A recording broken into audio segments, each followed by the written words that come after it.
Bem, pessoal, a gente vai dar início aqui à aula de métodos de análise de soluções para o pessoal da biomedicina. Essa matéria é uma matéria bem importante, onde vocês vão trabalhar com isso com certeza durante tanto quanto na vida acadêmica quanto na vida profissional. São metodologias que a gente utiliza muito na análise de solutos, quantitativas ou qualitativas de solutos em soluções. De uma forma geral, vocês vão ver pelo menos uma dessas três metodologias o tempo todo. Eu deixo um parêntese aqui porque, por causa dessa situação atual, é um pouco difícil a gente dar uma aula prática de forma teórica. Essa aula a gente sempre lecionou ela no laboratório e complementava ela com a parte prática, onde vocês poderiam ver os instrumentos, ver os equipamentos e entender a metodologia, como é que ela acontece na prática. A gente não tem essa capacidade prática hoje, a gente não tem essa possibilidade, então a gente vai passar para vocês os princípios teóricos dessas metodologias. É, Tudo leva a crer que vocês vão precisar isso tanto no trabalho quanto na sequência do curso de vocês. E eu espero que essa base, quando vocês chegarem a fazer esses experimentos, utilizarem essas metodologias, vocês lembrem desses conceitos que a gente vai tentar passar para vocês hoje, tá certo? Então, olha só, para a gente estudar soluções de uma forma geral, a gente tem três metodologias principais. São só essas? Não. Muitas variações dessas a gente encontra nos laboratórios, algumas coisas mais especializadas, algumas coisas mais avançadas em termos de tecnologia e tudo. Mas os princípios básicos dessas três acaba que a gente consegue diferenciar de uma forma geral 90% da metodologia. Ainda tem algumas outras, por exemplo, tem métodos que utilizam de termoquímica, análise gravimétrica e tudo mais, mas a gente vai focar nessas três metodologias: espectrofotometria, cromatografia e eletroforese, certo? Então vamos começar. Primeira coisa, para a gente falar de soluções, vocês já viram nas disciplinas de química de uma forma geral o que são soluções. Soluções é uma mistura líquido-sólido. Essas soluções podem ser homogêneas ou heterogêneas. Por mais que elas sejam heterogêneas, a gente tem um limite de capacidade de contraste, de visualização. Por exemplo, aqui a gente consegue enxergar o sangue, que é uma solução a olho nu homogêneo. A gente consegue enxergar que ele é constituído de células, hemácias, plaquetas, leucócitos. E aí a gente ainda tem o plasma aqui, que é rico em proteínas, rico em íons, rico em glicose, carboidratos. Tudo isso está contido aqui essa solução líquida que permeia essas células aqui. Então, a gente não consegue visualizar algumas moléculas. Moléculas, de uma forma geral, a gente não consegue visualizar. Até microscópio eletrônico, a gente não consegue chegar no grau molecular de visualização. A gente consegue, no microscópio eletrônico, entrar dentro dessa célula e ver as organelas. Mas, assim, chegar ao ponto de visualizar a molécula em si, a metodologia tem que ser um pouco mais avançada.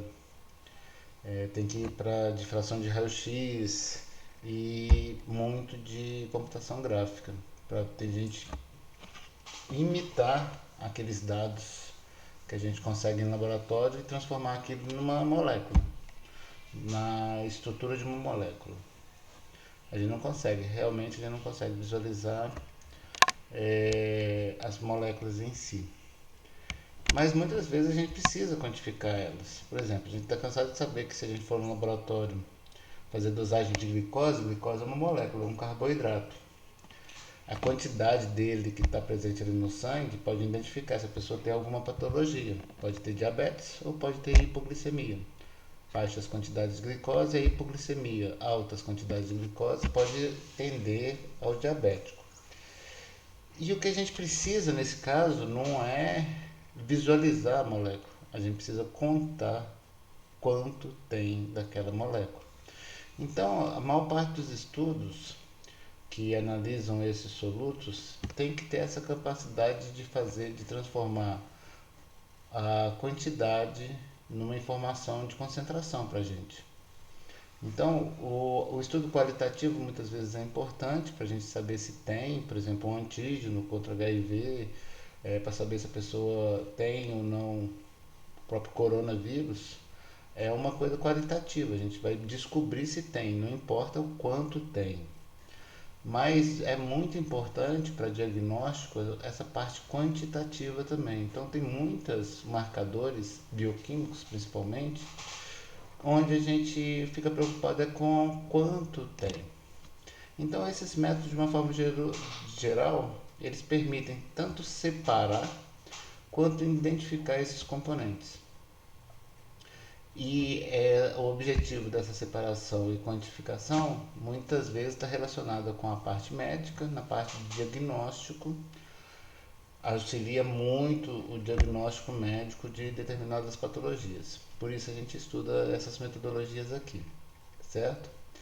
Bom, não é uma coisa fácil. Se fosse uma coisa fácil a gente pegar uma solução e analisar ela, esse slide aqui eu sempre apresento ele porque há um tempo atrás existia uma briga feia entre a Pepsi e a Coca-Cola, certo? A Pepsi veio depois da Coca-Cola e sempre tentou imitar a Coca-Cola. A receita da Coca-Cola não é uma patente, é um segredo industrial. Porque se fosse patente já tinha caído a patente, já estava disponível como que é feita a Coca-Cola. Só que o que a Pepsi sempre fez? Analisou isso aqui e tentou reproduzir. Até hoje não conseguiu, certo? Chegou perto e tudo mais, mas até hoje, por mais que você tenha essas informações de quantidade de carboidratos, quantidade de cafeína, quantidade de aromas e tudo mais, todas essas informações estão disponíveis, a Pepsi ainda não é igual à Coca-Cola. Se a Pepsi, é uma multinacional, tem muito dinheiro, tem muitos equipamentos, muita tecnologia disponível para fazer esse estudo, não conseguiu, imagina esses locais, né? Golé, ok. Esses aqui eu não chego nem a tomar, eu tenho medo disso aí. A Coca a gente sabe o que é, a Pepsi eu não gosto muito, mas a gente sabe que tem um controle de qualidade, agora essas aqui realmente não me agrada o paladar não. Algumas eu cheguei a tomar quando eu era criança, mas hoje em dia eu não tomo isso mais não. Certo? Então é só para critério de curiosidade, não é um negócio muito fácil. A gente até tem metodologias para fazer as quantificações e tudo. Mas essa análise, às vezes, a gente tem um limite até onde a gente alcança, até onde a gente consegue chegar com esse instrumental, com esses equipamentos, certo? Bom, então vamos lá para as três metodologias principais que a gente vai trabalhar nessa aula. A primeira delas, espectrofotometria. Bom, metria é medida, foto é luz do espectro eletromagnético, certo? Aqui a gente tem algumas variáveis disso aqui. Espectrofotometria pode ser tanto de absorção quanto de emissão. A gente vai falar da emissão daqui a pouco. Mas a absorção tem a ver com o que? Com a estrutura molecular daquele composto. A gente sabe que, de acordo com as ligações químicas, de acordo com os tipos de grupos funcionais que tem presente ali na molécula, muitas vezes aquela molécula é capaz, principalmente nas ligações químicas, de absorver um determinado tipo de energia, de onda eletromagnética. Então, em relação a isso, é uma coisa meio que proporcional. Quanto mais moléculas com aquelas ligações químicas você tiver em solução, mais você vai ter a capacidade de absorver aquela luz. Absorvendo aquela luz, a gente tem como medir isso se a gente tiver um sensor luminoso. Então existem sensores que recebem a luz, que são as fotocélulas, certo? E esse esquema aqui é o que comanda, ou esse é o que comanda o sentido da gente realizar a espectrofotometria. Bom, a gente tem que ter uma fonte de luz, claro. Essa fonte de luz, ela, como a maior parte das fontes de luz, elas são luzes brancas de vários comprimentos de onda, a gente tem que transformar ela numa luz monocromática. Daqui a pouco a gente vai falar por que é a necessidade dessa alteração do tipo de luz. Transformar uma luz branca, que é uma que a gente chama de luz policromática, numa luz monocromática de uma única cor, ou seja, de um comprimento de onda específico. Essa luz, aqui nesse caso aqui, a luz branca está passando por um filtro. Esse filtro seleciona a luz que vai continuar passando, que no caso ele selecionou a luz amarela. Essa luz amarela passa por essas moléculas que estão dissolvidas numa solução e, de acordo com a quantidade dessas moléculas ali presente, a quantidade de luz que continua o caminho até a fotocélula de detector diminui. Então, se eu tiver, vamos supor, eu tenho aqui uma molécula, ela vai absorver uma quantidade de luz. Se eu tiver 10 moléculas, ela absorve relativa a 10 moléculas, uma quantidade maior de luz, certo? Então, o que vocês têm que perceber? Se eu não tenho nenhuma molécula, a quantidade de luz que passa aqui acaba sendo maior do que eu tendo maior quantidade de moléculas. Logo, a gente vai ver que quanto maior a quantidade de luz que chega na fotocélula, menor a quantidade de moléculas dissolvidas na nossa solução. E aí a gente tem uma análise quantitativa para isso aí. Bom, a diferença de colorimetria para espectrofotometria é principalmente na decomposição da luz, que utiliza-se um prisma, e depois na seleção da luz monocromática, que aí utiliza-se uma grade, uma fenda selecionadora. Por exemplo, a gente vai ver que, de acordo com o tipo de luz, o comprimento de onda é diferente. Você alterando aqui o tamanho da fenda, acaba que você seleciona o tipo de luz que você vai deixar passar. E aí todo o princípio continua sendo o mesmo. Certo? Então, olha só, isso aqui é o esquema do espectrofotômetro. Você tem um prisma, a diferença do espectrofotômetro para o fotocolorímetro é que existe um prisma, no fotocolorímetro é um filtro. Aqui tem uma fenda selecionadora, aqui não tem. O próprio filtro seleciona a luz monocromática que vai incidir. Bom, gente, isso aqui a gente costuma dizer que isso aqui é como se fosse um Fusca e isso aqui é como se fosse um Camaro, certo? Os dois, uma viagem daqui a Belo Horizonte, os dois vão chegar, só que esse aqui vai chegar com mais qualidade e esse aqui vai chegar com um atraso melhor. Não é em termos de atraso, não tem relação ao tempo, mas a qualidade do resultado aqui é mais sensível do que aqui. Então, menores quantidades de solutos na amostra eu consigo detectar aqui. Aqui, às vezes, eu não consigo detectar. Então, a sensibilidade desse método é maior em relação a esse. Mas fazem o mesmo conceito, trabalham em cima do mesmo conceito, que é a absorção de luz pelas moléculas dissolvidas na solução. Certo? Bom, quando a gente fala de luz no comprimento de onda visível, de uma forma geral, a gente está falando de luz que vai do violeta até o vermelho. E o que muda nesse espectro que vocês estão vendo aqui é o que a gente chama de comprimento de onda, é o tamanho e, lógico, a frequência dessa onda. Então, luz com comprimento de onda de até 350, a gente vai ter aqui até 370, a gente vai ter o violeta. Depois passa para o azul, mais ou menos 400 a 440. Depois o verde, depois o amarelo, o laranja e o vermelho. certo? Então a gente tem basicamente essas cores aqui do arco-íris aqui nessa disposição. O que muda de uma cor para outra nada mais é do que o comprimento de luz, comprimento de onda. É isso aqui que a gente está mostrando aqui nessa figura. Quanto mais maior a frequência, menor o comprimento de onda. Então, quanto menor o comprimento de onda, maior a energia. Então a gente tem o violeta como mais energético que o vermelho, certo? Mas a gente não vai preocupar com a energia aqui agora.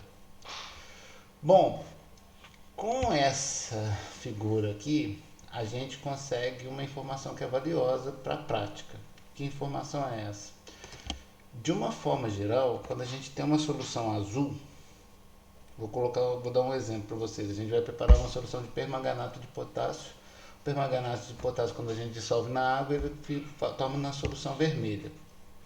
Então eu tenho uma solução vermelha. Se eu quiser colocar num equipamento desse para medir, o vermelho significa o quê? Significa a luz que bate nessa solução e volta na minha retina. Não é a luz que é absorvida, é a luz refletida, certo? Bom, por essa figura, a gente tem uma regra que muitas vezes dá certo, que é o que? Luz complementar. Se uma solução é vermelha, quer dizer que ela reflete a luz vermelha. Opa, reflete aqui. Mas o que ela absorve? Ela tende a absorver a luz complementar, que é a luz verde. Então, a chance da gente fazer essa medida aqui, ó, entre 480 e 520 nanômetros, que é na região do verde, e ter uma detecção é maior do que se a gente usar no vermelho, porque o vermelho a luz não vai passar, vai ser totalmente refletida, certo? Então isso aqui serve só para a gente imaginar. Uma solução azul, ela tende a absorver no laranja. Uma solução amarela, ela tende a absorver no violeta. E aí a gente tem os comprimentos de onda característicos de cada uma dessas luzes. Quando a gente coloca esses vários comprimentos de ondas, incide sobre uma solução, o que a gente tem a respeito daquela substância que está absorvendo é uma curva que a gente chama de absorção espectral. Curva de absorção espectral. A gente colocou aqui nesse caso de 200 a 750 nanômetros e um corante azul 9, vermelho 18 e amarelo 23, a gente consegue identificar cada um deles pela curva de absorção espectral. O que a gente está fazendo? A gente está variando aqui o tipo de luz que está incidindo sobre aquela solução. Isso aqui, gente, é como se fosse uma impressão digital daquela substância. Então isso aqui pode ser utilizado para analisar e identificar uma substância que a gente não sabe o que é. A gente usa muito pouco nesse sentido, mas pode ser utilizada. Por quê? Nenhuma substância, nenhuma tenha os mesmos tipos de ligação química e os mesmos grupos funcionais, a não ser os isômeros, certo? Então isômeros muitas vezes a gente não consegue identificar dessa forma por essa curva de absorção espectral. Algumas vezes sim.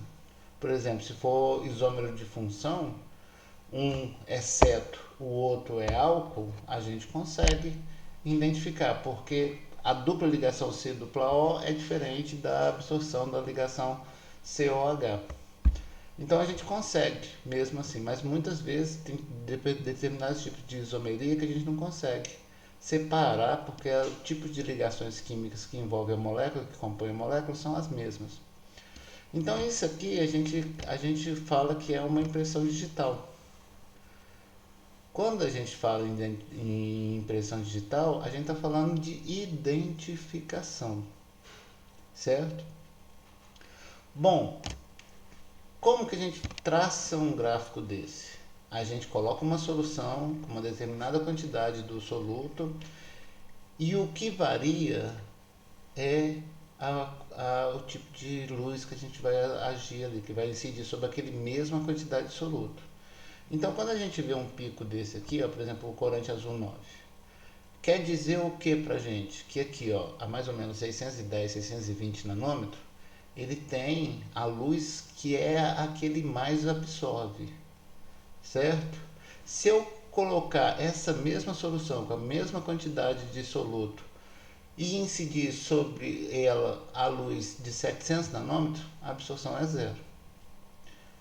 Então quer dizer que a substância não está no meio? Não. Quer dizer que ela não absorve a 700 nanômetros e absorve mais a 620 nanômetros, certo?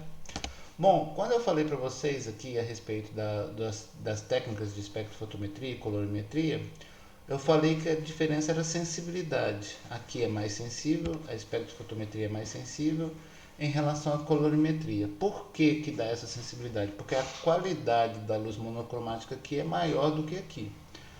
O que que eu quero dizer com qualidade? Eu quero dizer que quando a gente vai vai transformar a luz policromática numa luz monocromática por meio de um filtro, por exemplo, aqui ó, eu estou transformando a luz branca em luz amarela.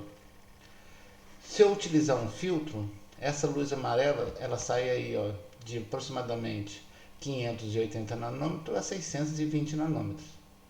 Isso aqui tudo é amarelo, certo? Então isso aqui é uma faixa de comprimentos de onda que passam pelo filtro. Quando a gente utiliza isso aqui, a gente já seleciona. Ah, eu quero a amarela de 600 nanômetros. Então eu vou ter uma determinada quantidade de energia passando, as outras ali não. E isso altera quando a gente coloca esse resultado. Por quê? Vamos imaginar que a gente vai colocar aqui ó, um filtro amarelo para fazer uma leitura do corante azul 9. Bom, esse filtro amarelo, igual a gente mostrou, vai de 580 a 620. Então ele vai pegar essa faixa aqui toda, ó, até aqui mais ou menos, certo? Bom, ele pega uma faixa que está absorvendo uma relativa quantidade de luz.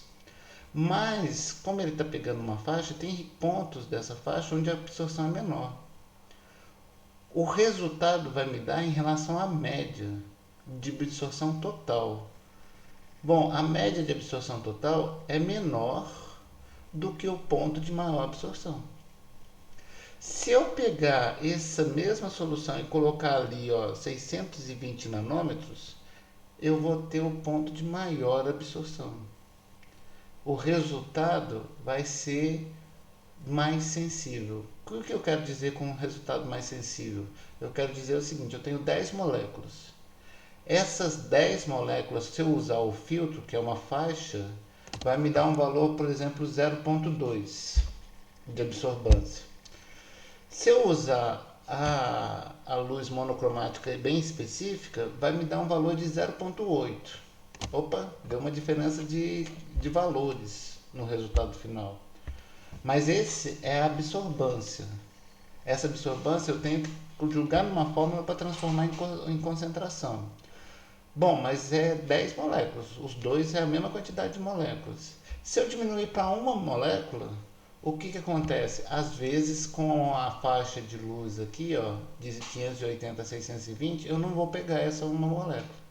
Enquanto que aqui, que é onde está absorvendo mais, eu continuo pegando. Então isso tem a ver com o que? Sensibilidade do método. O método mais sensível é aquele que consegue identificar menores quantidades daquele soluto. E isso acaba sendo facilitado pela qualidade da luz monocromática. Mas olha, isso que a gente coloca aqui, a gente chama de uma unidade adimensional que chama-se absorbância. Quanto de luz é absorvida? Essa informação não adianta.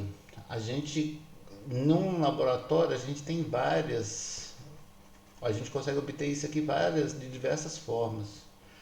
Então, por exemplo, para fazer isso comparativamente, a gente tinha que ter o mesmo método sendo utilizado em todos os laboratórios com o mesmo equipamento, o que é impossível.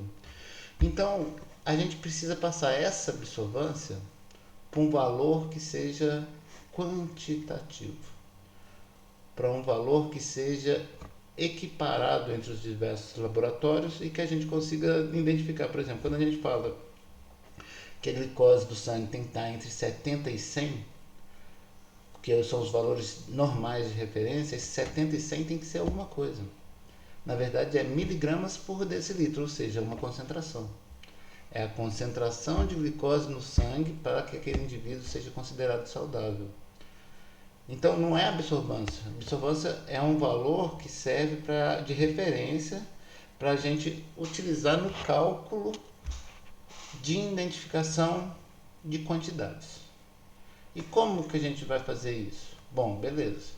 A gente precisa transformar essa absorvância, que eu falei que as moléculas absorvem de forma diferencial, essa absorvância em quantidades. E aí a gente tem molar, normal, miligramas por decilitro, miligramas por litro, mol por litro, isso tudo é quantitativo, gente. Certo?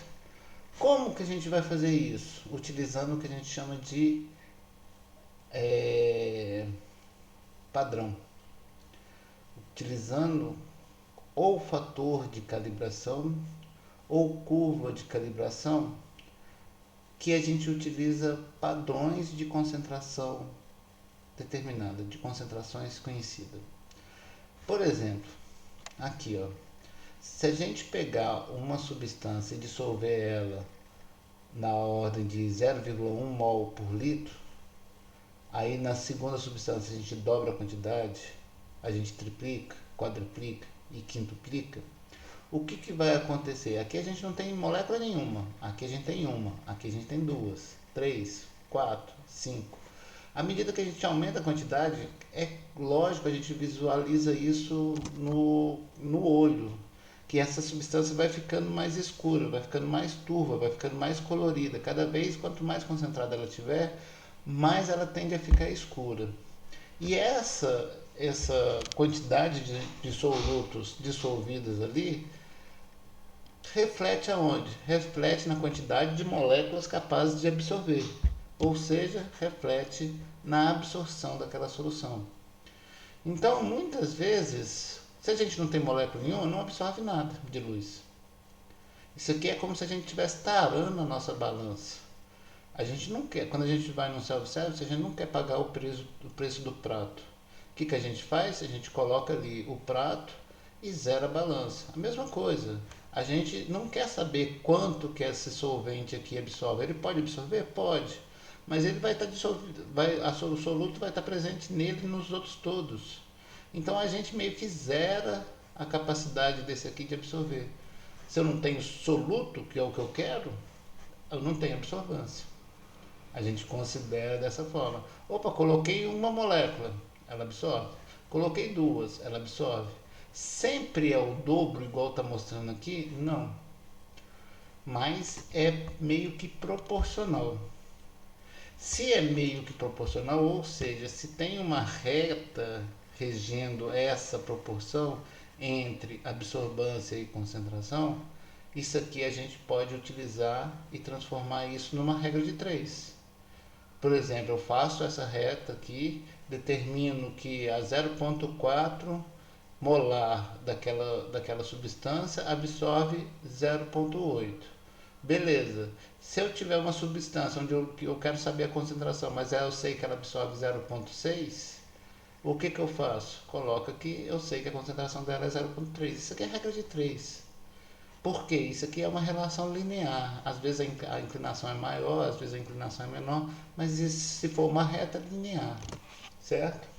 Agora, algumas vezes a gente não tem essa quantitativa, essa relação linear. Se não tiver essa relação linear, aí não adianta. Ou a gente trabalha com uma equação de segundo grau, que é a equação da curva, ou a gente utiliza a curva de calibração. Então, olha aqui. Esses aqui são os perfis de algumas substâncias. Como eu falei, esse perfil serve de identificação. Aqui, só para chamar a atenção, vocês têm aqui na substância C um perfil onde absorve e tem um morrinho. Ó, é como se tivesse dois picos juntos. Quer dizer o quê? Que isso aqui é duas substâncias? Não sei. Às vezes pode ser essa característica da própria substância.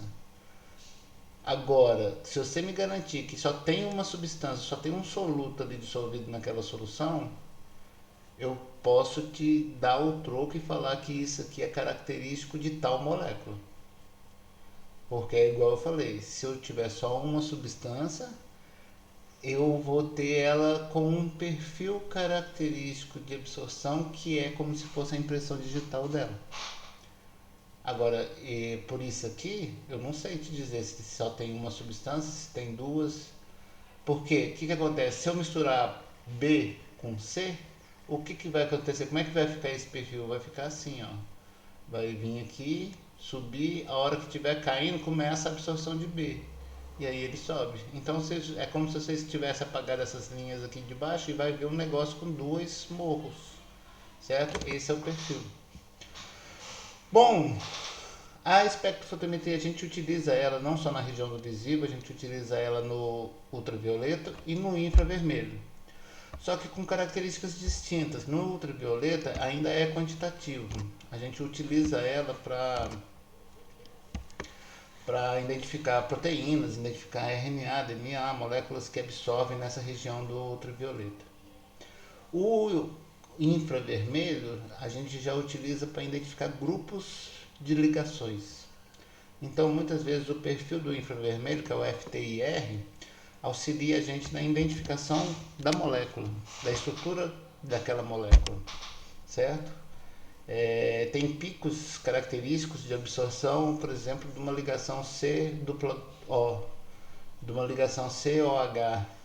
Então, a gente, por essas absorções características desse tipo de ligação, a gente consegue descobrir qual a molécula, qual é a estrutura molecular daquele composto que a gente está analisando.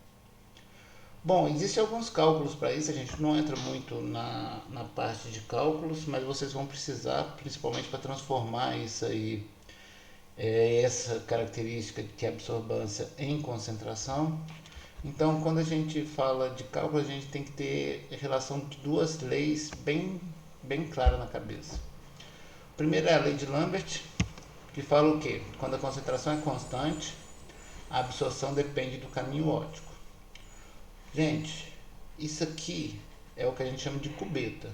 É onde a gente coloca soluções para medir. Se essa cubeta tem uma distância, a luz tem que atravessar daqui até aqui e sair para passar pelo detector. Passa pela solução e vai pelo detector. Se eu dobro esse caminho, ou seja, o caminho onde a luz passa, a chance dela alcançar moléculas dobra também. Se eu triplico, a chance dela alcançar moléculas triplica também. Então, o que a gente está falando é isso aqui, ó. A concentração é a mesma, mas eu tenho um recipiente onde a luz vai passar pela solução por um caminho 2 vezes maior do que o primeiro. Então, o caminho óptico é que vai interferir no valor de absorvância. Como que o pessoal resolve esse problema? Padroniza. Isso aqui, o caminho óptico sempre vai ser constante. Então, a gente não vai ter essa dependência do caminho óptico. Por quê? Isso aqui vai ser sempre que é 1 centímetro que a gente utiliza geralmente nas cubetas. Então, quase toda cubeta que vocês acharem, vocês podem ter certeza que ela tem um caminho óptico de 1 centímetro. Às vezes a gente usa essa metodologia para determinar quanto de DNA e RNA tem naquela solução. Existe um equipamento que chama Nanodrop que usa esse princípio. Por que a gente chama ele de Nanodrop? Porque ele trabalha com volumes da ordem de nanolitros. Nanolitros é 10 elevado a menos 9, certo? Então, mililitro é 10 a menos 3, para vocês terem ideia. Então, é menos que uma gota. Uma gota é 50 microlitros.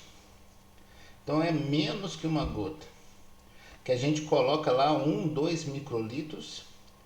Esse equipamento baixa e pela tensão superficial do líquido forma um caminho óptico ali de aproximadamente 1 milímetro.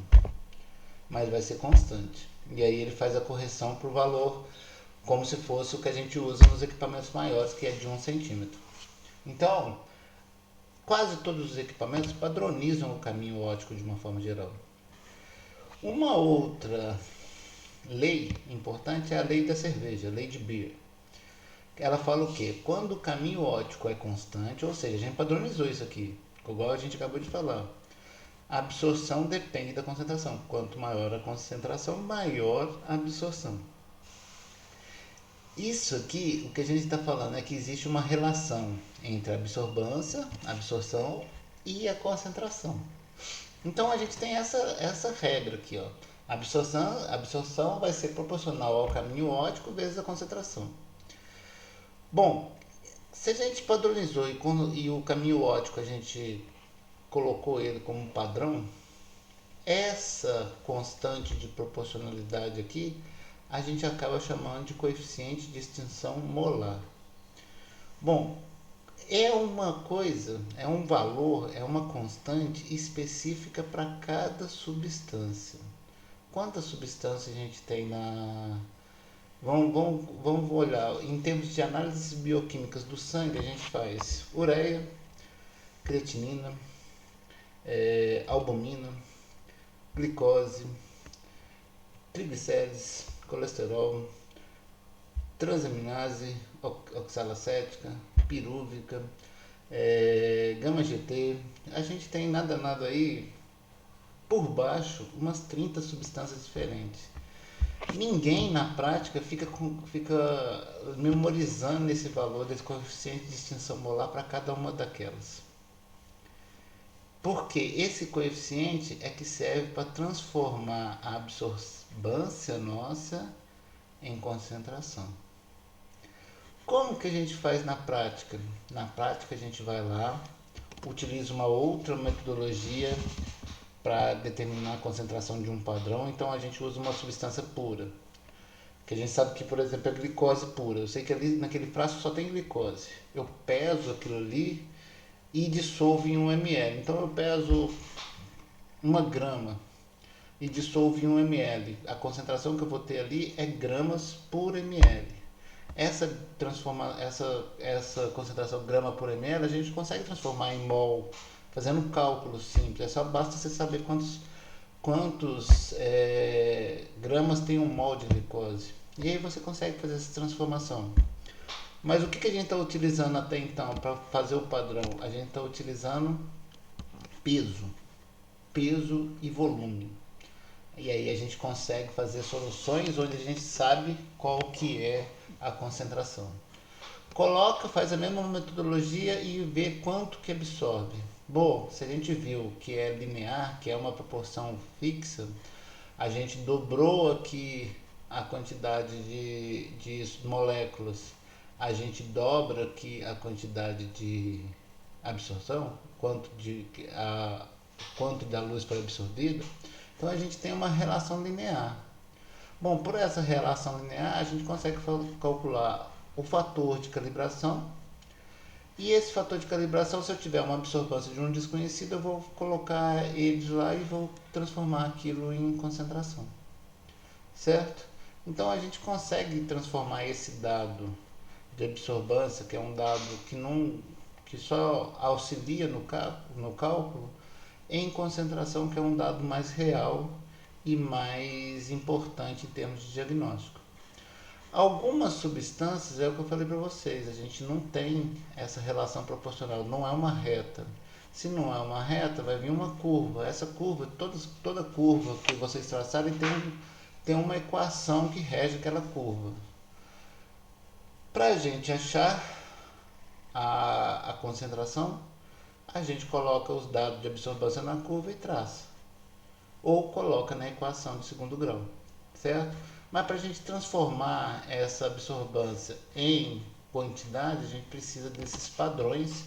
O que são os padrões? São substâncias mais puras que a gente possa utilizar outra metodologia para preparar uma solução com concentração sabida, conhecida. Aí a gente consegue fazer a determinação de substâncias, das mesmas substâncias em soluções desconhecidas de concentração. Bom, esses mesmos princípios a gente usa em outros tipos de espectrofotometria. Volta a refletir para que vocês reflitam. Ó. Metria é medida, espectrofoto é a luz no espectro eletromagnético. Então a gente sempre vai fazer medidas pela utilização de luz. Bom, existe, no caso aqui vocês estão vendo que é de emissão. Emissão é a substância, ao invés de absorver uma luz que chegou para ela conseguir brilhar. Ela conseguir emitir, a molécula em si emite um tipo de luz. Bom, a gente tem dois tipos mais importantes, que é a fluorimetria. Fluorimetria não é qualquer tipo de substância que é fluorescente. A substância tem que ter perfil de conjugação de ligações duplas que façam com que ela seja fluorescente. E como que a gente excita? Excita com o uso de luz. Então a gente tem uma luz que vai passar por um monocromador, transformar ela num tipo específico de luz que vai excitar as moléculas. Essas moléculas começam a brilhar, emite luz para todo lado.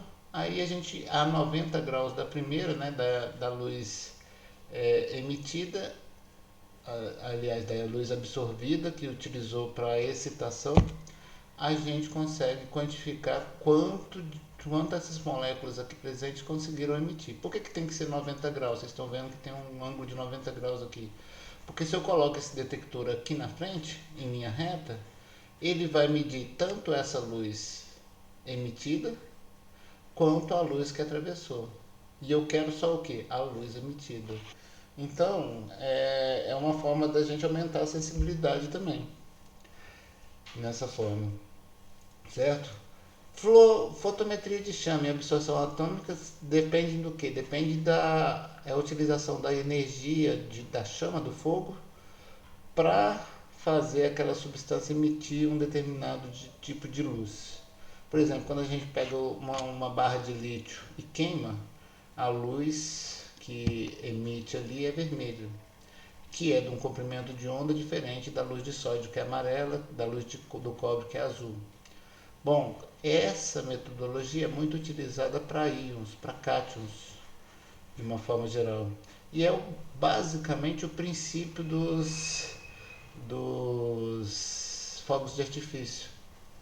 Porque quando a gente coloca o fogo de artifício lá, a gente solta os foguetes, ele vai com fogo, chega lá, fica ou azul, ou amarelo, ou vermelho, de acordo com o sal contido dentro daquela coisinha que foi lançada ao ar. E aí ele brilha em diversas situações. Certo? Essas metodologias têm o mesmo princípio da espectrofotometria de absorção, com a diferença que depende da emissão. A partícula, o soluto, o que a gente está analisando, tem que ser capaz de emitir luz de comprimento de onda específico. Certo?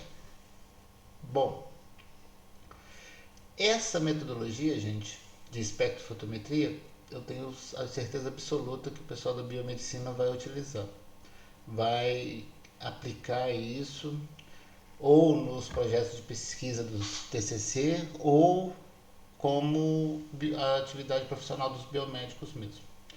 Isso aí não tem jeito, pessoal. Isso aí acaba sendo objeto de trabalho, metodologia de trabalho, talvez uma das principais metodologias de trabalho dos biomédicos, do pessoal que trabalha em laboratório de uma forma geral. Outra metodologia importante é a cromatografia. Cromatografia significa croma cor, grafia escrita, ou seja, é uma separação de acordo com a cor de moléculas. Separação de substâncias efetuadas em sistemas bifásicos, sólido líquido, sólido gás. Bom, esses sistemas bifásicos a gente tem que entender que uma dessas partes é o que a gente chama de fase estacionária, que fica fixa, e outra é a fase móvel. A fase móvel vai passando pela fase estacionária e, de acordo com a afinidade daqueles solutos pela fase móvel ou pela fase estacionária, a gente tem essa separação. Por exemplo, eu tenho uma resina, que é a fase estacionária, que é a sólida, com carga positiva. Passo diversas moléculas ali. Aquelas que têm carga negativa se grudam, aquelas que têm carga positiva passam direto. E aí a gente consegue separar umas moléculas das outras, justamente pela afinidade que elas têm pela fase móvel ou pela fase estacionária. Bom, existem alguns tipos de cromatografia, de adsorção, de partição, filtração, troca iônica e afinidade. Eu chamo a atenção que a gente foca aqui nessa disciplina para essas três aqui, ó, filtração, troca iônica e afinidade, certo? Que dá uma ideia um pouco melhor de como essas cromatografias são tratadas, como elas são utilizadas. Então vamos lá. Esse exemplo, cromatografia em papel. A cromatografia ela pode ser planar, realizada num único plano, ou em coluna. A gente vai mostrar a coluna daqui a pouco. A coluna é como se fosse um tubo, certo? Onde dentro desse tubo estaria a fase estacionária. Nesse caso da planar, a gente tem dois tipos. Tem a em papel e tem a em camada delgada, que é uma camada de sílica em cima de uma placa de vidro, por exemplo. Faz o mesmo efeito da camada de papel. Bom, papel, a fase estacionária é o papel, ou seja, celulose, acetato de celulose, é uma fase que a gente tem que pensar nas características da celulose. A celulose é um polissacarídeo com vários hidroxilas, ou seja, relativamente polar, mas insolúvel. Bom, qualquer papel que a gente coloca em contato com a água vai molhando a partir daquele ponto de contato, vai molhando o resto do papel. Isso a gente chama de movimento de capilaridade. Ela tende a se esparramar para fazer o quê? Para homogeneizar a concentração ao longo desse papel.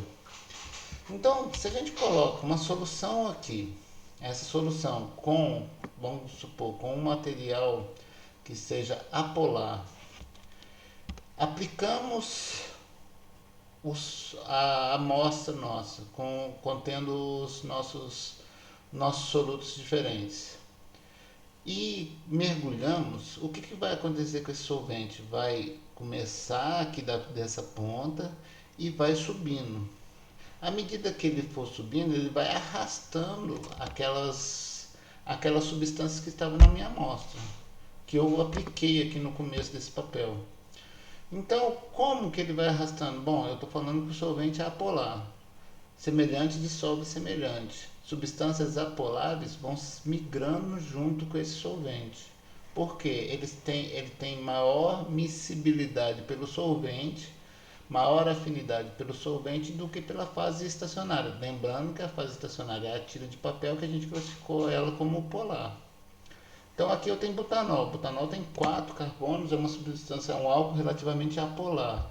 Ele vai arrastar aquelas substâncias que querem ir com ele, que se misturam bem nesse solvente apolar. E aquelas que têm carga, que não querem ir, o que vai acontecer? Vai ficar aqui, ligada na fase estacionária. Dessa forma a gente consegue separar essas substâncias. Já, por outro lado, a visualização nem sempre é possível do jeito que a gente está vendo aqui. Às vezes a gente tem que utilizar de corantes, alguma coisa para visualizar, porque eu estou lembrando para vocês aqui, tem que lembrar que a gente está analisando moléculas. E moléculas, de uma forma geral, às vezes a gente não consegue visualizar se ocorreu essa separação ou não, certo? Então vamos lá. Por exemplo, drogas alcaloides, medicamentos e tudo, o pessoal utiliza muito para análise esse tipo de cromatografia. Aplica aqui nessa parte aqui as amostras, coloca essa parte de baixo em contato com o solvente vai migrar, vai começar a molhar até a parte de cima e vai arrastar aquelas moléculas que querem ir com ele. Aquelas outras que não querem ir vão ficar no ponto de origem aqui sem mexer, sem sair do lugar. Aí a gente consegue separar diversos tipos de droga e analisar que droga é aquela. Basta a gente ter, por exemplo, colocar desculpa, colocar um padrão de cocaína aqui e colocar uma outra substância que a gente quer saber se ela é cocaína ou não. Se ela migrar junto com a cocaína, a gente pode classificá-la como sendo cocaína, ou se ela migrar junto com a heroína, a gente identifica essa substância pelo deslocamento dela nessa camada delgada aqui, certo? Bom, outro tipo de cromatografia que existe é a cromatografia em coluna. Cromatografia em coluna, você tem um tubo onde você preenche lá dentro com a sua fase estacionária. Muitas vezes é uma resina. Essa resina tem características de ter carga positiva, de, de ser apolar, ou de ser ou ter poros e tudo mais. A gente aplica na parte de cima a nossa amostra. Essa amostra vai permeando, vai andando por meio dessa resina e vai se separando à medida que ela tem mais afinidade com o solvente que está mexendo ou com a resina que está fixa. E aí a gente consegue separar. Muito utilizado para separar proteínas, muito utilizado de uma forma geral para separar aminoácidos. A gente consegue separar dessa forma aqui, certo? Bom, nessa cromatografia em coluna a gente tem três tipos principais, que é a filtração, que é a separação pelo tamanho do poro. A fase estacionária vai ter buracos de tamanho específico, onde moléculas menores entram, as moléculas quanto maiores forem não conseguem entrar. Se elas não entram, elas acabam saindo antes. As que entram faz com que o caminho seja mais longo para sair. Isso aí a gente chama de exclusão molecular ou filtração molecular. Tende a gente separar as moléculas simplesmente pelo tamanho. Moléculas maiores saem antes, moléculas menores vão saindo cada vez mais atrasadas em relação a esse tubo. Então a gente coloca aqui a nossa amostra, a fase líquida, a fase móvel, e ela vai entrando, e à medida que ela vai arrastando os solutos, a nossa substância que está ali, ela vai separando. As substâncias menores vão ficando para trás em relação às substâncias maiores. A gente pode colocar essa resina com cargas. Carga negativa atrai positiva. Quanto maior a quantidade de carga positiva, maior atração ela vai ter. Então aqui, ó, a gente tem a separação aqui. Essas moléculas azuis têm duas cargas positivas e essa só tem uma carga positiva. Essa fica ligada mais fracamente, essa fica ligada mais fortemente. Certo? Aí a gente consegue separar de acordo com essa afinidade pela fase estacionária, que é essa fase cinza, que é como se fosse, a gente costuma chamar isso de resina. Bom, lembro vocês que que a gente falou a respeito disso, que essas cargas aqui em termos de aminoácidos e proteínas a gente consegue mudar de acordo com o pH. Então esse tipo de cromatografia é importante a gente analisar a influência do pH sobre ela, porque às vezes a gente não está conseguindo separar simplesmente porque as cargas não estão aparecendo ali do jeito que a gente quer. Se a gente coloca uma resina negativa e nossas partículas de análise são todas negativas, todas elas vão sair juntas, não vão ficar nada ligado aqui. Então a gente não vai conseguir essa separação.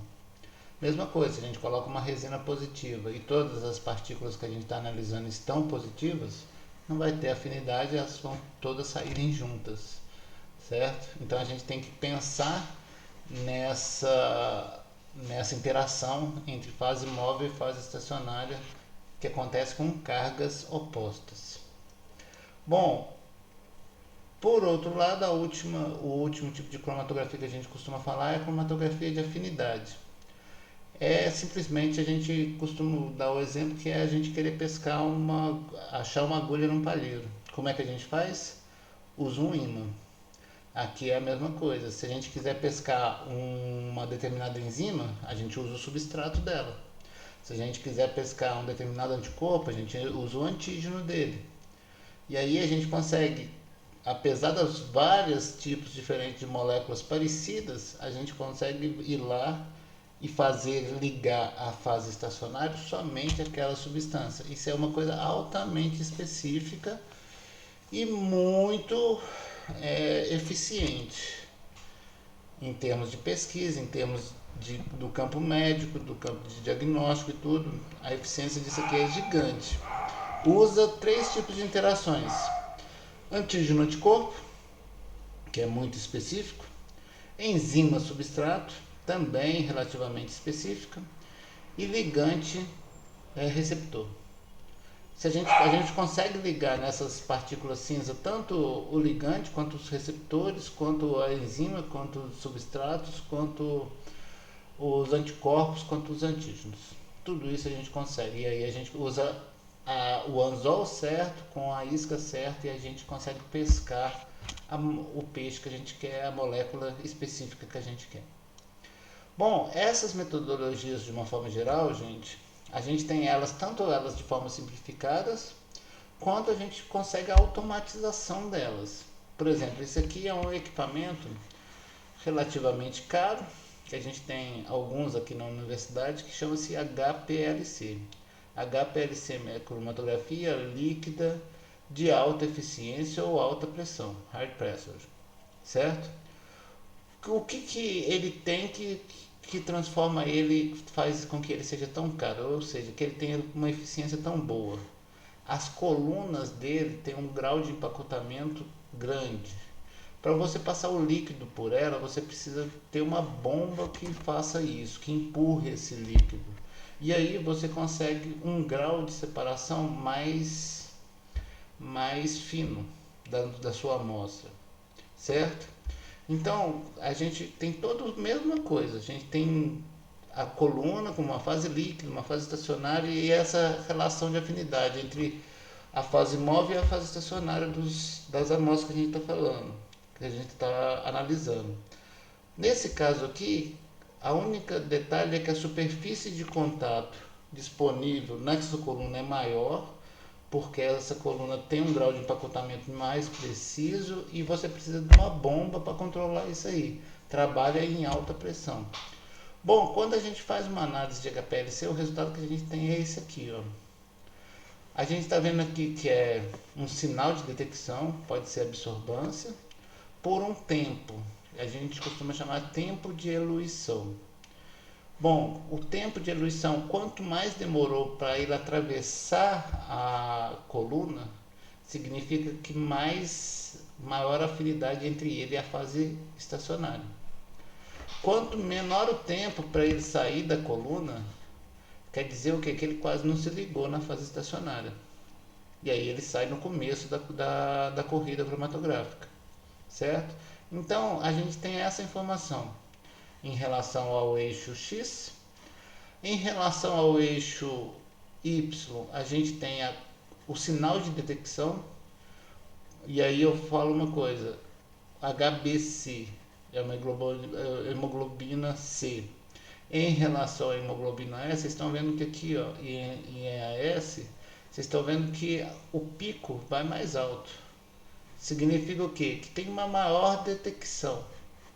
Detecta mais hemoglobina S em relação a C.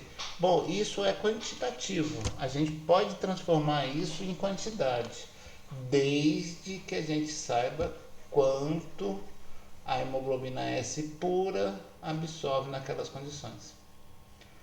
Mas isso aqui é o mesmo princípio da espectrofotometria. O sinal me indica em termos de quantidade.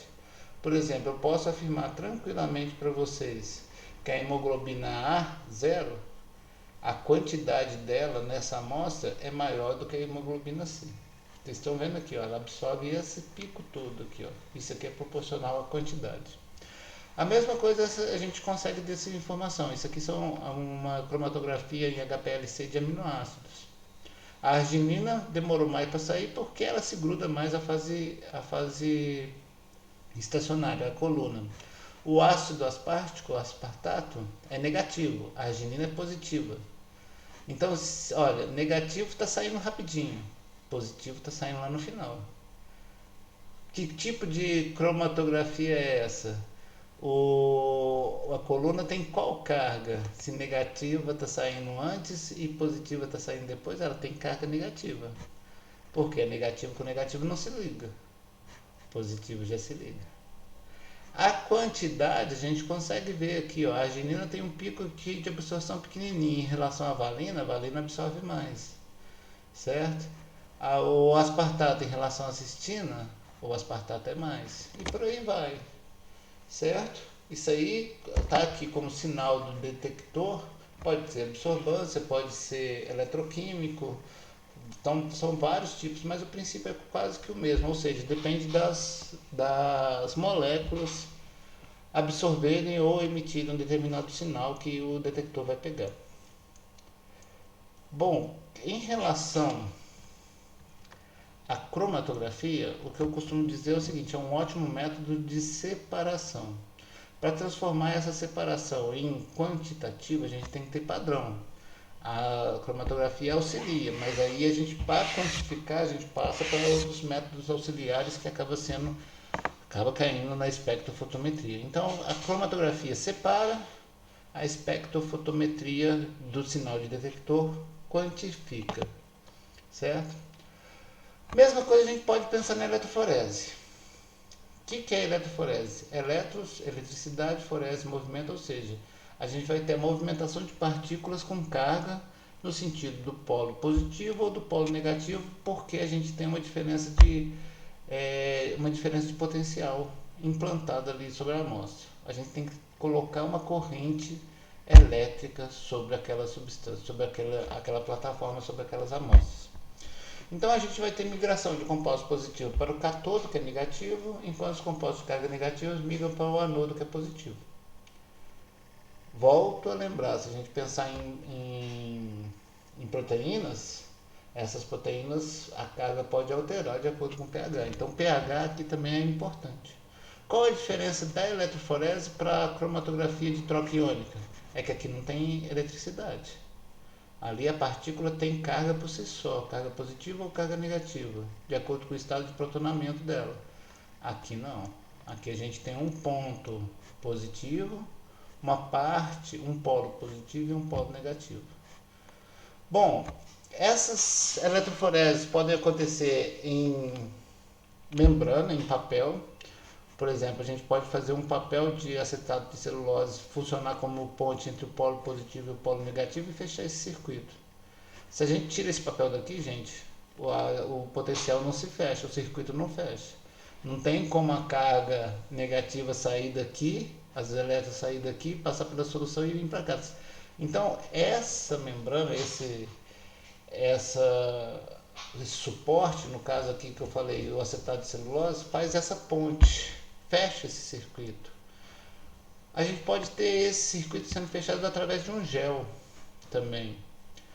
Aqui vocês estão vendo que o polo negativo está em cima, o polo positivo está embaixo, ou seja, os elétrons vão sair desse polo, vão migrar por aqui, por dentro da membrana, do gel e vão querer vir para o polo positivo.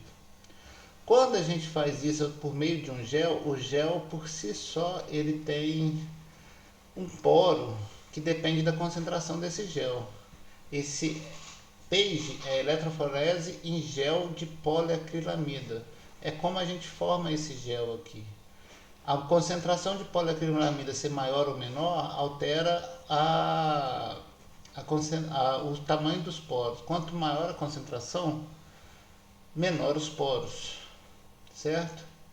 Então, o que vai acontecer? A gente vai aplicar aqui essas amostras, as nossas diferentes quantidades de solutos, e eles vão querer ir para a carga oposta, ou seja, vão querer atravessar.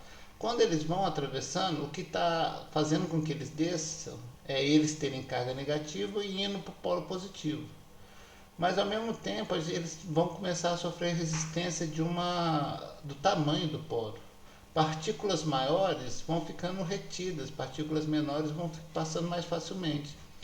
Aí a gente tem a separação por diferenças de tamanho e também por carga. Mais cargas negativas migram mais, menos cargas negativas migram menos, certo? Então a gente consegue normalizar as cargas e fazer a análise somente pelo tamanho da molécula se a gente usar esse SDS.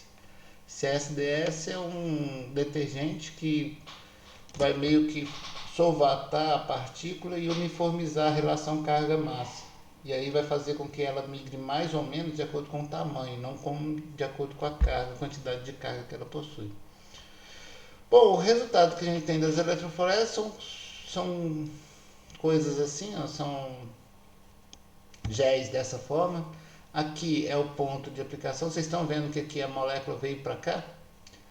É porque o que? A gente tem aqui o polo negativo, aqui o polo positivo. Todas as partículas, todas as proteínas de hemoglobina tendem a ter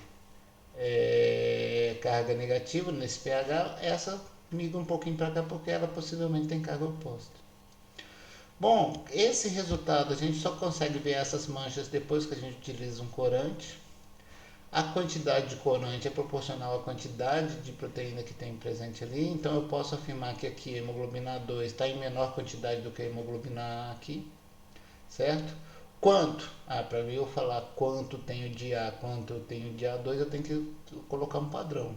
Mas essa metodologia não é eletroforese, essa metodologia é a detecção por espectrofotometria do gel de eletroforese. A gente costuma dizer que a gente usa corantes de revelação. Porque a partícula fica tudo transparente quando termina a eletroforese. Aí se eu não colocar o corante, eu não vou ter a determinação. Não vou saber onde é que estão as moléculas. Bom, se a gente analisar isso tanto por análise de imagem quanto por densitometria, a gente pode transformar isso em quantitativo. Essa relação quantitativa pode me dar ideias de diagnóstico. Por exemplo, qualquer processo infeccioso, a região gama globulina, que é onde está as imunoglobulinas G principalmente, vai estar aumentado. Então a gente tem relações normais, ditas normais. Por exemplo, gama globulina até 25% é normal. Em alguns casos de cânceres ou processos infecciosos mais graves, essa proporção, essa fração aqui pode chegar a 40, 50% da quantidade de proteínas totais no sangue. Quer dizer o quê? Que eu tenho imunoglobulina demais, quer dizer que o processo infeccioso está alterado. Mas eu só consigo transformar isso aqui por outras metodologias. O que a eletroforese fez? Só separou. Separou pela diferença de cargas que tem cada uma dessas proteínas nessa diferença de potencial. Então a albumina que migra mais é porque ela tem maior quantidade de cargas negativas, ou seja, ela vai atrás do polo positivo em maior velocidade do que as outras. Certo? Bom, pessoal, eu volto a dizer que a eletroforese é uma migração, é muito útil. A gente utiliza muito isso para fazer análise e separação das proteínas, principalmente. Mas para acontecer essa separação, precisa que as moléculas sejam carregadas. Se eu analisar os tipos de biomoléculas que a gente utiliza, a gente vê muito essa metodologia sendo utilizada para proteína e para DNA. A gente não vê essa metodologia sendo utilizada para carboidratos e lipídios. Por quê? Carboidratos não têm cargas. Lipídios, apesar dos ácidos graxos terem carga, eles têm uma relação de uma carga para a molécula toda, então eles vão migrar praticamente juntos. Então não é muito utilizado para lipídios e para carboidratos, mas DNA, aquele gel de paternidade, aqueles testes de paternidade, é gel de agarose que os pesquisadores utilizam para fazer análise de DNA, e proteínas, a eletroforese é muito utilizada. Tá certo? Bom, pessoal, eu espero que vocês tenham entendido essa apresentação. Volto a dizer, isso é muito prático, né? Pra gente falar isso assim de uma forma geral, mas na prática ficaria mais fácil a visualização. Mas infelizmente a gente não está tendo aula prática assim. Depois no GD a gente tira as dúvidas e espero que esses conceitos sejam guardados para a hora que vocês conseguirem visualizar isso na prática mesmo, em experimentos ou no TCC ou o que quer que seja. Ok? Até a próxima, pessoal.